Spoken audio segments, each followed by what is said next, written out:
তোমার মুখের দিকে চেয়ে আছে বাংলার ভোরের আকাশ। এদেশের গুল্মলতা ছুতে চায় পল্লবিত আঁচল তোমার।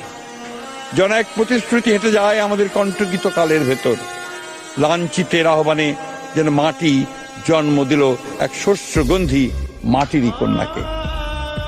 প্রত্যাশার কণ্ঠস্বর কে জানে কি মন্ত্র বলে, তুমি কেবল ছড়িয়ে দিচ্ছ মাঠ ঘাট আদিগন্ত শস্যের কিনারে। আমরাও সাক্ষ্য দেব।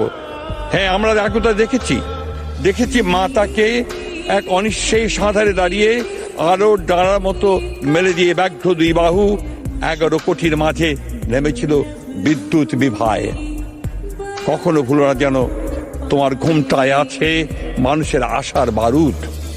ভুলো না তোমার বাক্য প্রতীক্ষিত নিঃশ্বাস জাতির অবিচল পিঙ্গলাক্ষী। হে মাতৃকা, মানুষের আশাকে জাগাও। তিনি জাগিয়ে তুলেছিলেন সেই আশা। তিনি হেঁটে গিয়েছিলেন কারাগারে।